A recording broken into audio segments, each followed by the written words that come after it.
How do I, wait, hold up.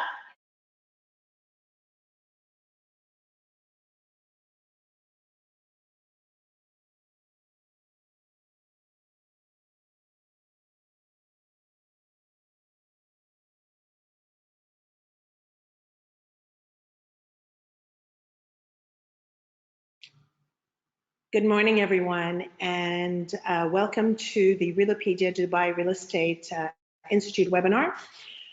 Today, we are very happy to be here in this beautiful weather, and you're going to have to excuse me just 1 second because it seems like we have a glitch.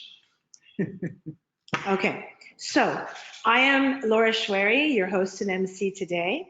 And with me, well, I'm the founder of Realopedia. I think you all know that. And I've been in the real estate industry in Dubai and globally for 36 years. Yes, it is. I know. My husband says not to say that because he says that you're giving your age away. But I've been in real estate for 36 years. Many of you know me as the owner of Schwery Real Estate. I've been in the region for 26 years. And through Schwery Real Estate have had the opportunity to found Realopedia, which I will tell you about in the second part of our webinar, creating a lot of local and global networks for investors and members in a real estate e-marketplace, a global real estate e-marketplace. Just to give you a little bit of a note on the webinar and the formalities, following the webinar, anyone that is recorded and wants the recording and is registered will receive an automatic email. For those of you that have not registered and want a copy, just email us at realopedia.com or marketing@realopedia.com and we'll send you the presentation. And there are no Q&As, so if you have any particular questions that you're going to direct to Tamimi and Co, who I will introduce, or to Realopedia, kindly email us and we will answer you respectively. I'm very happy to introduce the Dubai Real Estate Institute speaker, Jeremy Scott. He is the legal instructor at Dubai Real Estate Institute, and he's also a partner at one of the biggest law firms in the region, which is Tamimi and Co, and he's a partner in the real estate department. A little bit about Jeremy. His bio is online. He's a New Zealand qualified lawyer. He moved to the United Kingdom where he worked with the local authorities and a national firm. Since then, he's been in the GCC and he's worked with and continues to work with some of the largest developers in the region.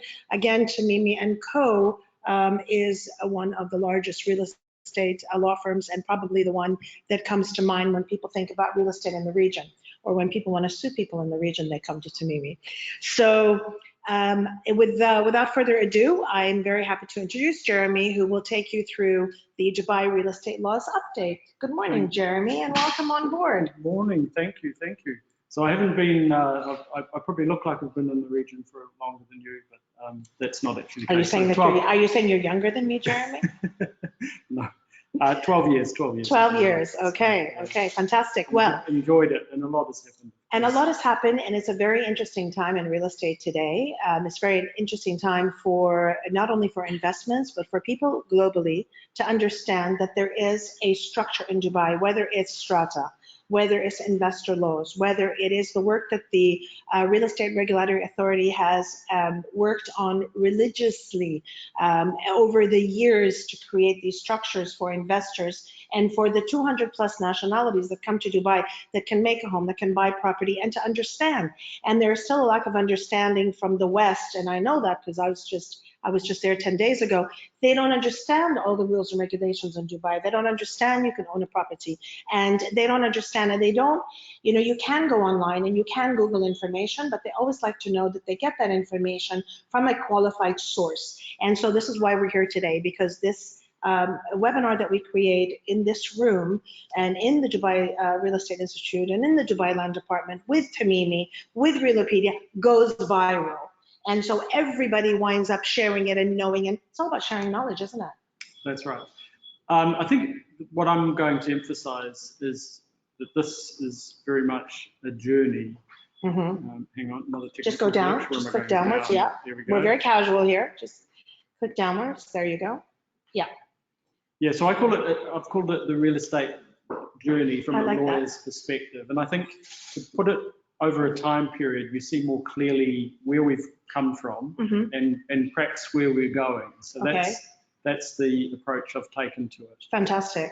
So I think the most common question a lawyer will get, particularly from brokers actually, Laura, is why regulation? You know, people think, well, perhaps we don't need to regulate. Well, I'm the last person that you should be saying that to because I love regulation. I was a broker in Canada, so I'm all about regulation. Yeah, right. Yeah. And that's right. I mean, it's not about creating complexities and making transactions more difficult, but it's making sure there's a fair and level playing field so that everyone's playing by the same rules. I mean, for example, if we had a game where we just had to get the ball in the goal, then pretty quickly people would pick the ball up and run with it. It would no longer be football. Might be another interesting game, but it wouldn't be football. So everyone's got to play by the same rules. The better the rules, the better the game. And being that you say that, and because I have the broker's hat on, let me ask you a question. Today, if somebody would say to you, Jeremy, are the laws fair game for everybody? If we buy a property and we need to do something, you know, is it a fair game? Are the investor laws really the investor laws? And so that is something that is very interesting that, you know, when you go through your presentation and you know, that feeling of comfort is so important. Yeah. Actually, this isn't part of my presentation, but it's a good aside. I think, given that we've touched on brokers. Yeah. So the key plank with regard to regulating brokers is, of course, that they have to be licensed and registered. Absolutely. With RERA.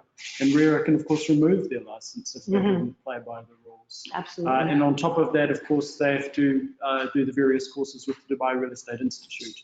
So brokers play a very important part in the Dubai real estate landscape from a legal perspective, because they're very heavily involved in the transactional work, and RERA watch them very closely. So that's an important piece of regulation. Excellent.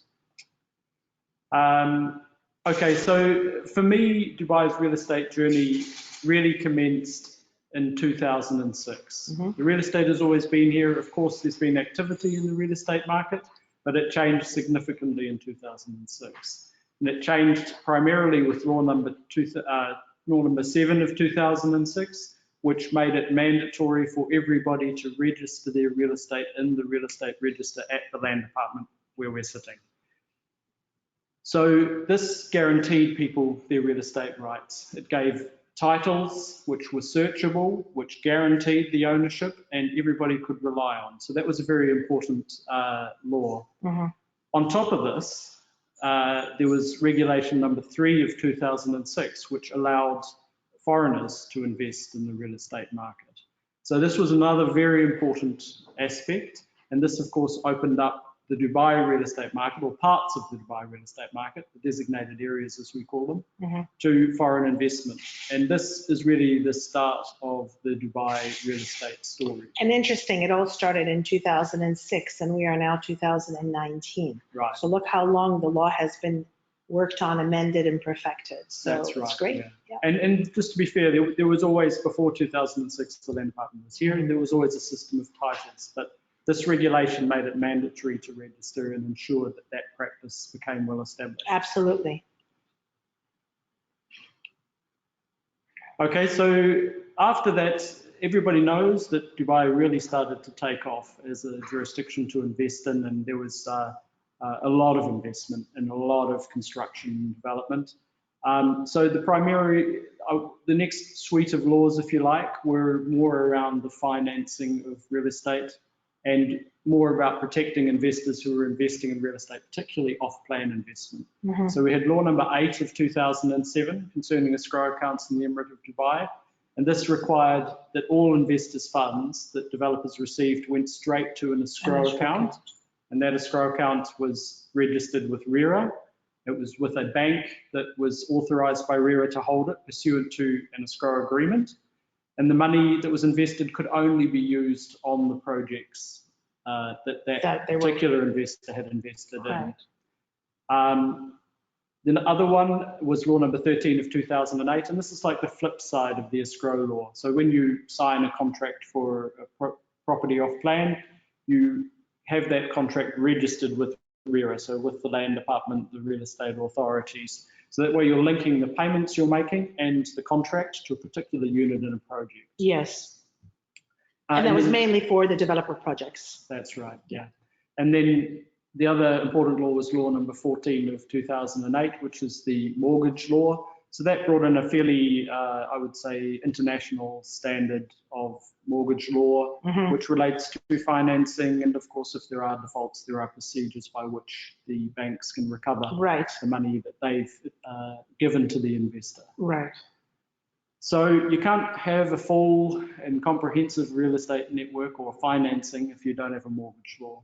Right. You have to have that. It's part of the framework. Absolutely. So alongside those investment laws, if you like, there was also a lot of work done on the built environment. And this was through law number 26 of 2007, as amended by law number 33 of 2008. Right. Regulating the relationship between landlords and tenants. So this is the primary landlord and tenant law. And it's quite I think it's a reasonably tenant-friendly law, would you say? I think so. I think that the tenants are very well protected in this region, a lot more than the landlords in many ways. So I think that that's very important to understand, and their rights are protected under the law. So yes, I think that it's balanced nonetheless. I think it's not now completely one-sided. I think it's not one-sided, but because there was a time where tenants did not feel that they had the protection, I think that there's a lot of emphasis that has been given to tenants, and I think it's now a very comfortable situation, and everybody knows where they stand from the onset, and that is super important. And you know, and so that dealt with the rental environments. Obviously, there's a lot of people who are buying for the purpose of renting their property. So there's a clear framework that they're working in there. There's other initiatives like Ajari, which gives tenants comfort. The comfort of the ownership. Does in fact own the property. Yes. To me, Ajari was the best thing that happened because there was complete clarity on who the owners were. And because there were a lot of stories about the landlord or the owner not being, or who really owned the property. And I remember once upon a time, we had to make a copy of the title deed and go and sit with the owners and bring out their passports and have them sign and then reattest that we verified the witness. And today all you need to do is just get the Ajari contract and it's over. Yeah, I think you can even sign online now as well. You can sign online, and I think it's perfect. It's just, it was the best law that came out. And it had the added benefit of preventing unscrupulous landlords from subdividing properties, subletting their properties, subletting. So it was a good initiative. Or unruly brokers. Or unruly brokers that, you know, as we know, we've read enough about them. So that was super important. So yeah, I think that was terrific. Yeah. So I think we're now in the phase of what I'd call sustainability. It's much more about the built environment. There's a lot of real estate now. There's a lot more real estate to be trading in. So it becomes more about how that real estate is managed, the supply, the mutual balance between demand and supply. So this year has been an important year with laws in that regard. So there's law number 33 of 2019. So this is set up a Supreme Committee for Real Estate Planning in the Emirate of Dubai. And so this is designed to ensure that the government-related developers are doing things that really add value to the Emirate and not just providing increasing amounts of real estate stock. And also just ensuring that there's a reasonable balance between supply and demand. And that is the most recent law that came out, what, 3 months ago, I think, right? Yeah, about 3 months ago. I think it came at the most perfect time to, you know, the control of what's going into the market. And again, it's all about adding what's beneficial to the landscape of the city. Yeah, look, there's a good argument for just leave it to supply and demand as well. I mean, it's a difficult issue to say you can, you can't. And eventually, if there's oversupply, then the developers will stop developing. You would think. You would think. Yeah. Dubai, you know, I remember at one point we've had oversupply before, and then 2 years later there was a shortage. So. Absolutely, yeah, it's very true. Very true. Well, I think that we're going to come back to an undersupply in the next few years, and it'll be interesting to see how this I'm very optimistic. Yeah. It'll see how this pans out. So yeah, I'm glad the law is in place, and I think it was brilliant to emphasize this. Yeah. In your presentation. Yeah. So it's a lever, isn't it, to keep control over things. And then the other very important law is law number 6 of 2019 regarding jointly owned properties in the Emirate of Dubai. So previously there's been a jointly owned property law. I think the regulators have experimented with international practice and local practice, and they've come up with this new law, which they feel best suits Dubai. So the way I'd describe it in very simple terms, because it's a complex subject, but it's no longer an owners association law. It's much more a focus on compliance. So it's saying there is one standard, or there are several standards to manage property, but you must comply. You must follow these procedures. You must tender out contracts. You must pick the best people. You have to consult with the owners committee now on the performance of those contractors. And then there's a system called MOLAC, where once again money goes into an escrow account where it's protected. It only goes out if it's approved against the approved budgets and various other things. So it's really moved into an international standard. Yeah. That's the way it is around the world. Perhaps higher. It's been a lot of experimenting, I think, to get there. I think we'll watch with interest as it develops, but it's certainly setting a high bar in terms of management, which is good. I think that's very important. Very important. This way, you know where your money is being spent. You know the different improvements that are being done in the building are collectively voted in by the tenants or the land, well, not the tenants really, the owners of the property, and I think it's great structure. It's very funny. I was when you look at all these rules and regulations, I remember many years ago when I was working with Better Homes, and Linda Mahoney is a very good friend of mine, and we were just talking way before 2006 about how an agreement was made by a landlord and Better Homes by the landlord, who's a local, ripping a piece of cardboard, writing on a piece of cardboard, and she talks about it till today, and signing it. And that was the agreement at that time. And then just to say how far Dubai has come. I mean, she's been here, I've been here for 26 years, she's been here longer than me, but how far Dubai has come in rules and regulations from that one landlord, where Majlis Al-Amar used to be the body of real estate, and you rip, it was a handshake, and you ripped, which is very much a handshake today, but it's, from going from that piece of cardboard that you sign on as an agreement between two parties to where we are today. So, and Tamimi, of course, has been instrumental in the rules and strata and regulations and ownership laws and so on and so forth. So this circle, this cycle. It's still fun though, isn't it? It's still a really fun place. If you take a step back and move the stress aside, yes, very much so. It's still a place where business can happen quite quickly, and and people are very pleasant. You don't generally have acrimonious negotiations. The nationals in general are very pleasant. Simple, straightforward negotiations. Okay, so what might we see coming next? I think Tell us the crystal ball. Tell us the crystal ball. I don't know. I have my ideas, and I think you'll probably agree with me. So at the moment, we've got quite a lot of supply. We would expect the committee to slow down perhaps some of the delivery of projects. I think that there'll still be continuing supply. I don't think they'll say that projects stop or there's no new projects, because the growth is very fast. They need that continuing supply. So I think there'll be a moderation in supply. And that should, maybe stabilize, cause numbers to go up. We've got Expo, a few other positives on the horizon, so that should also help.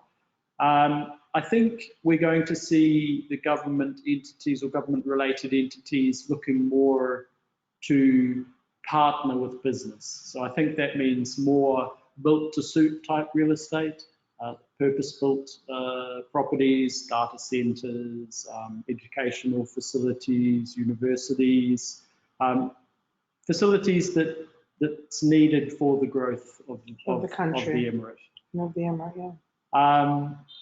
I think we're going to see real estate activity more on the transactional side, on the built property side. So we're going to see investors coming in. There's quite attractive yields right now. because prices are lowish relative to rentals. So I think the next phase will probably be a bit of positivity, followed by quite a lot of transactional activity. This is my guess. I'm just a lawyer, right? We don't follow the market as closely as you do. This is my pick.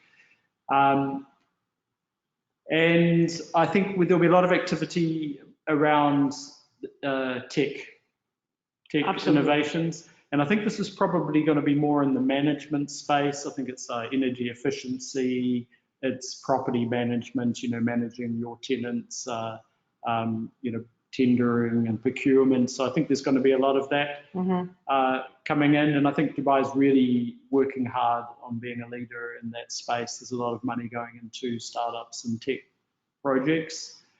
Yeah, so I think those are my key picks. And I think there'll probably continue to be an emphasis on the built environment. I think RERA are really looking to build on the new jointly owned property law and really set some systems and procedures that are, world standard, world best practice. So those are my picks. I do agree with you. One thing that I do want to focus on your last slide is, when you talk about return on investments and off-plan and so on and so forth, when you take a step back and you look at Dubai and you say, well, how old is Dubai? And you say, how old is Dubai today? And you look at it and compared with other countries, and people say, well, all this oversupply. Well, you have 220 nationalities that flocked into the city. And in order to be able to accommodate these 220 nationalities, you build, you provide, you do, you create, you open, and then you take a step back and say, okay, fine. Well, maybe 3,000 restaurants in this place, should be less. Maybe more buildings should be more here, less there, more shopping centers, whatever. And you take a step back. But if you look at Dubai or the UAE relatively, and I speak more about Dubai because I'm here, and you look at it compared to other parts of the world, I mean, you tell me in one country, and I've lived in many places that can actually provide what Dubai has provided in such a short period of time for so many expats and nationalities, where we're the majority, they're the minority, yet look what they're providing for other 220 nationalities. It's unbelievable. And so when you look at the laws and the rules and the regulations and the building and what's provided, I actually sometimes have to take a step back and think, wow, I mean, it's incredible. I just came back from the States, and I can tell you it's boring. I mean, I'm sorry for those that are listening in from the US. I'm not talking about New York or, vibrant cities, but it's, I just find the rest of the world to be very comatose when compared to Dubai. We're happening, we're doing, where technology is, okay, so you plug in one place that doesn't work and you get frustrated. But look at the overall picture of what the country has provided, is providing. We talk about return on investments. People seem to say, oh, but it's only 6%. But 6% what? It's 6% tax-free. You're not taxed on that 6%, and you still have the opportunity for your property to increase in value. Yeah, and I think so 6% internationally at the moment is it's 3%, it's 3 and 4% in other parts of the world, and they're heavily taxed on that. So when you have an appreciation in property, and you have to be wise as to where do you buy your property? Are the management systems in place? Are the legalities in place? Is this the right community? Why is it the right community? Why am I buying? Who am I buying it for? What is the reason for my buying? And if you tick all the boxes in the right direction and it's built properly, no cost has been saved, you're in a win-win situation no matter which way you look at it. So thank you for emphasizing on those rules and regulations. It is so important. It is so important for people that are listening in and those that are going to listen later, that the investor laws are very much in place. And there are forums that are in place that are not people put together, but they're government. And the government listens. One more important point. Yes. Is there are, of course, the rules around visas. So and the new visa laws, you which buy I'd property, like, you can absolutely. get visas, although there's other simple ways of getting visas, starting your own business. Actually, we're going to speak about this in our next webinar, and we're going to talk about the different visas and the opportunities and the reasons to invest in Dubai, because we speak about that all the time through our Shwari real estate platform. So thank you very much for all of this, and we are going to bring all your data on board Realopedia to be able to provide to the audiences. So I will now steal your mic and clip it onto myself, and I will continue with my segment of the webinar, which is very interesting because it touches on the real estate again. So now we're going to speak about Realopedia. Thank you very much. Thank you very much. Thank you for listening. No, you're not going away. I'm not going away. I'm here. No, you're staying here with us. So what I want to talk about Realopedia is Realopedia was launched through years of, again, I go back to saying I've been in real estate for 36 years, and I remember, when the market sort of went soft globally, people were like, can you sell my property in Portugal? And can you sell my property in Spain? And can you sell my property in Turkey? And so on and so forth. And I would tell people, well, why don't you just go online and find someone? And you have all these networks and these associations online. And they would say, because we want to talk to somebody that we know, that we trust. And I thought, wow, for somebody to put that kind of trust in a person that they've worked with for so many years, because integrity and trust is something that is very, this is our ethos in real estate.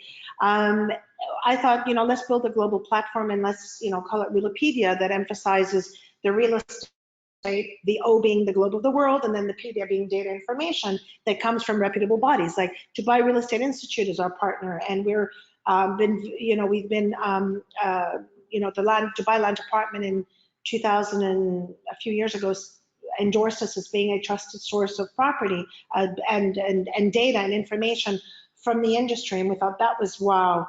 And working with people in the industry like yourselves that are all about rules and regulations and structures. So it was a no-brainer to put together a global real estate e-marketplace where you could bring trusted, vetted specialists, anybody that supports the industry. So whether you're an agent, whether you're a brokerage, whether you are a developer, whether you're a lawyer, a banker, a fund, anybody that supports the industry would be able to be in this marketplace as long as they were vetted. And the reason why we say it's a one-stop shop to buy and sell and market real estate, because whatever you sell in real estate, whatever you want to sell in real estate, whatever you want to show us in terms of your property, you can be on Realopedia if you come in Dubai through the Dubai Land Department. So we are integrated with the Dubai Land Department. So only agents that have a license will be on Realopedia. And the day that you lose your license is the day you and your properties are off Realopedia until you either go to another brokerage house, open a brokerage house, or you're an agent in another company and hold a license with the local authorities. So in countries that don't have a Dubai Real Estate Institute or a RERA, we have vetted parties and partners that do that for us. So we always want to make sure that we have a trusted environment, because at the end of the day, Realopedia will be embracing online property buying and selling. And therefore, if you have something to sell and you want to be on Realopedia and you want to sell it on Realopedia and selling. Actually, I'm more in the buy side at the moment. You're more, yeah. Well, but as the market moves, we move with it. Yeah. And so we definitely will be embracing technology. We are in technology, but we'll be embracing blockchain and online sales and blockchain where blockchain is, where blockchain has been incorporated, and where it's not, then we have our structures in place. And we have representative partner offices, whether it's in Canada or the United States or Greece, Cyprus, Egypt, Saudi Arabia. So for those that want to purchase property, we have the networks through Realopedia. So reaching like-minded professionals, reaching investors, how to expose your projects, working with a trusted network of professionals. We bridge the gap between global real estate and the local investors. So if the local investor in Greece wants to invest in Dubai. Countries you're linking up with the regulators? So we have 52 countries that we have reached on Realopedia. In terms of projects, so we have a Realopedia office in the US. Mm-hmm. We have a Realopedia office in Greece that covers Greece and Cyprus, and we have we have partners in Canada. We have partners in Serbia. We have partners in Egypt. We have partners that we are speaking to now in Saudi Arabia. We have partners in Lebanon. So those that want to do cross-border sales, or the investor that wants to come here and they want to have a representative, they want to know who's the developer to work with, or which law firm do we go to, etc. We tell them go to Realopedia. Or reliable They go into Realopedia. So And then Shwari Real Estate being here in the region vets and knows who are the brokers and who are the developers from the region that can be on Realopedia. We've had a lot of freelancers that wanted to be members, and we said, no, I'm sorry, just no. Or developers that did not follow the criteria or are not registered with the RERA, they cannot be on Realopedia. We want to keep that trusted e-marketplace. That's what's important to us. So it's all about the quality. It's not about the quantity. We do want the quantity, but we want the quantity with quality. And that's very important. So again, agents, developers, brokerages, industry specialists, associations, government entities, anybody and everybody that supports the industry. So whether you're, whether you're looking for a job, or whether you want to post a job, whether you have a product to sell, whether you're a contractor, whether you are a bank, a fund, a lawyer, etc., that owns industry specialists. Brokerage houses, as we know who they are, developers, we know who they are, and of course, again, the agents that are vetted can be on Realopedia. And again, if there is not a jurisdiction in that country, which is a broker's jurisdiction, like Egypt, for instance, we have our partners that will vet on the ground. And if they still don't pass the criteria, then it will be a Realopedia office that will be the one that will represent the market. Again, anybody that is vetted can upload their listings on Realopedia. There's no cost for that. They can access the interactive e-magazine where there's a data bank of information. And again, this is where Tamimi, we work a lot with Home and Fenwith, we work with JLL, Astaco supplies us with reports, we work with the Middle Eastern Council of Shopping Center, and we definitely want to have Tamimi's reports on board as well. And this is definitely something that we're going to, yes, definitely, and have you as a point of contact. So you gain your global visibility, your company profile, your presence in the online with Realopedia. When you register on Realopedia, you have your personalized dashboard so you can manage your leads and inquiries if you're an agent or you're a broker. So you have different members' privileges. And again, we have 52 countries that listen in to what we're doing right now. And for those that are not online because of time differences, there are 52 countries with all the agents. I think we have, I don't know, over 80,000 or 100,000 agents. I can't count anymore, but that receive information. So for anybody that needs more information on Tamimi, please do email Tamimi. The details are going to be on the presentation. And for anybody that needs more information from Realopedia, please do email marketing@realopedia.com, and also let us know what more do you want to know? Are there any specific subjects that you have that you want to know about? We'd be more than happy to create a webinar for you, for the audience that needs more information. Investing in Dubai, free zones in Dubai, the constant improvement of the laws of Dubai, the market, the information, it's endless as to the information that we can provide. And if there's anything specific that you would like to know about, we would like to hear from you. So thank you very much, and have a great day, and you will be receiving your post